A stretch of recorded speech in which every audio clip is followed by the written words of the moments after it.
Assalamualaikum warahmatullahi wabarakatuh dan salam sejahtera kepada saya serta kawan-kawan yang lain. Saya Nur Aina Wara binti Muhammad Azhar bersama ahli kumpulan saya ni Ahmad Syahir bin Azwan, Nuwadina Syuhada binti Johari, Muhammad Syazwan bin Cik Muhammad Ahir dengan ahli Muhammad Alif Irfan bin Raimi daripada kumpulan 2 akan membentangkan kajian lapangan kami. Kami memilih kepelbagaian etnik di Malaysia yang bertopik budaya tarian dalam kalangan etnik di Malaysia. Untuk pengenalan, di Malaysia terdapat pelbagai jenis kaum di serata negeri tanpa mengira warna kulit. Terdapat juga pelbagai etnik yang menghuni negara Malaysia. Budaya yang dimiliki setiap etnik juga berlainan dan unik. Ini melambangkan imej etnik itu sendiri. Adat resam dan budaya dalam kelompok etnik sangatlah penting kepada kelompok itu sendiri untuk mempamerkan budaya dan warisan masing-masing. Pakaian, makanan, bahasa perantaraan dan peralatan muzik merupakan budaya yang terdapat dalam adat resam dan budaya etnik di Malaysia. Di dalam kajian lapangan ini, kami akan mengkaji tentang seni tarian setiap etnik yang terdapat di Malaysia dan membandingkan jenis-jenis tarian yang terdapat di dalam Malaysia serta keunikannya yang tersendiri. Dengan itu, kita dapat mempelajari pelbagai jenis tarian yang menjadi simbol kepada etnik yang terdapat di dalam Malaysia. Tambahan pula, kita dapat mengenali simbol kebudayaan sesebuah etnik itu sendiri. Nama tarian Yuel, tarian Najat atau nama lainnya tarian Horek adalah satu tarian tradisional yang berasal daripada Kalimantan Barat, Indonesia yang sangat popular dalam kalangan orang Iban di Sarawak. Tarian Najat bagi orang-orang Iban ialah tarian semasa menyambut Hari Gawai orang-orang Iban sebelum berperang dan selepas musim menuai. Pada zaman dahulu, tarian tersebut ditarikan selepas mereka kembali dari berperang. Tarian ini ditarikan dengan berdiri atas bulatan rangsaran ke atas dan ke bawah. Penari akan melompat bersama iringan lagu. Setiap rentak yang dimainkan adalah bersesuaian dengan upacaranya. Bagi gawai sandau ari, gendah raya dimainkan untuk tetamu, kehormat dan orang yang menyambut gawai untuk berayah sambil membawa tengkorak musuh. Satu lagi jenis tarian ini ialah penari akan memegang perisai kayu di tangan kiri dan pedang di tangan kanan. Lalu menari seperti berdepan dengan musuh dengan menghayungkan badannya ke kiri dan ke kanan. Kali ini saya akan berceritakan tentang tarian Zapin. Tarian Zapin merupakan sejenis tarian rakyat yang dilakukan oleh masyarakat Melayu dalam Kepulauan Nusantara di Asia Tenggara, terutamanya di negara Indonesia, Semenanjung Malaysia, Brunei dan Singapura. Asal-usul tarian Zapin ini dipercayai dibawa oleh pedagang-pedagang dari Timur Tengah kira-kira pada abad yang ke-15. Kebanyakan pedagang-pedagang ini datang dari tanah Arab dan Parsi. Kata asal Zapin merupakan serapan dari bahasa Arab iaitu Zafana yang bermaksud menari. Biasanya, tarian Zapin ini akan dipersembahkan di majlis perkahwinan. Tarian Zapin ini biasanya diiringi dengan beberapa jenis lagu dan beberapa instrumen muzik iaitu gambus, rebana, gendang, rebab dan marakas.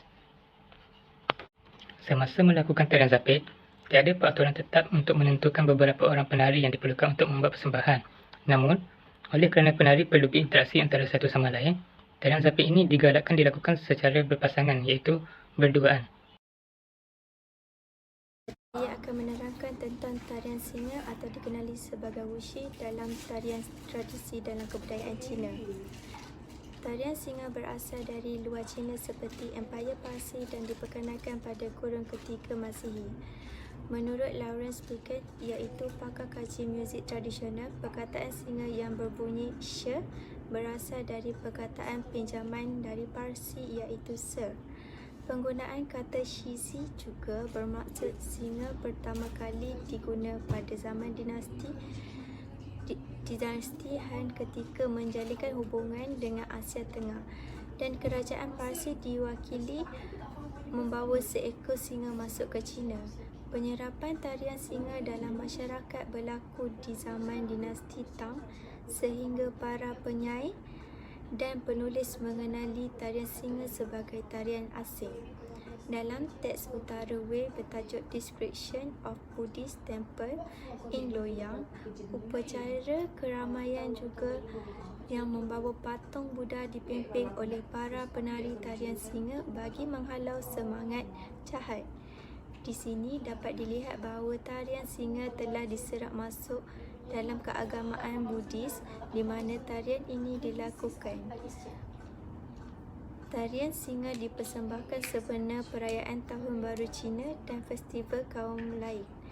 Tarian ini juga dipersembahkan sempena peristiwa pembukaan bisnes. Jadi saya akan menerangkan tentang tarian tradisional daripada India, iaitu nama tarian tersebut ialah tarian Bharatanatyam. Tarian Bharatanatyam merupakan salah satu tarian klasik India yang popular di kalangan kaum India di Malaysia.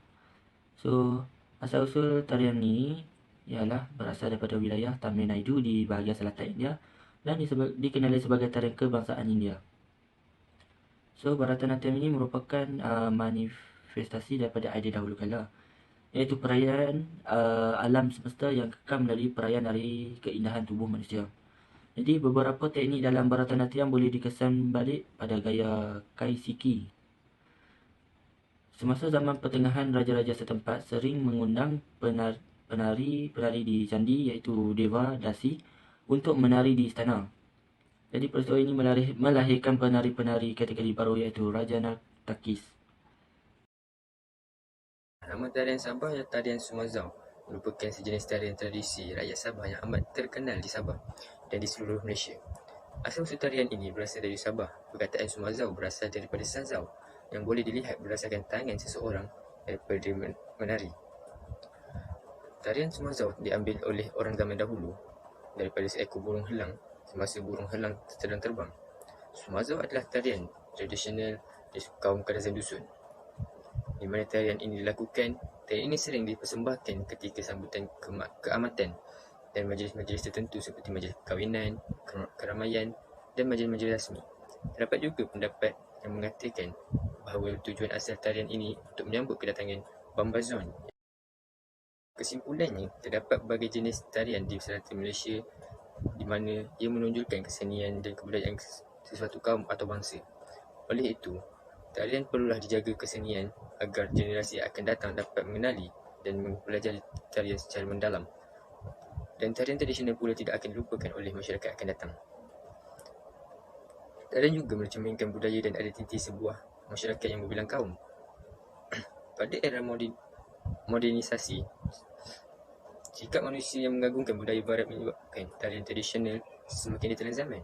Generasi muda sekarang tidak lagi pandai untuk menarikan tarian tradisional seperti mana mereka menarikan tarian moden.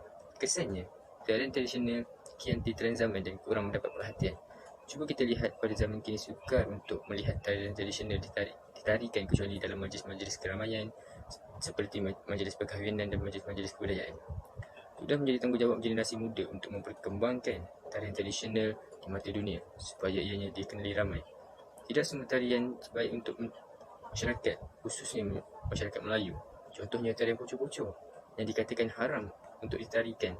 Namun itu, diharap tarian tradisional ini terus ditarikan oleh generasi muda tanpa malu supaya tidak ditelan zaman serta menterbatkan nama negara kita di pesada dunia.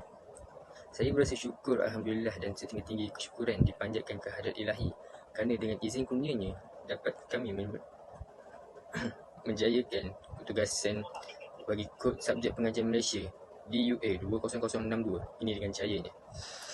Dengan kesempatan yang ada ini, kami amat berbesar hati untuk menghadiahkan jutaan terima kasih kepada Encik Muhammad Zarif bin Muhammad selaku pensyarah pengajian Malaysia kerana telah meletakkan sepenuh kepercayaan beliau kepada kami untuk melunaskan tugasan yang diberikan.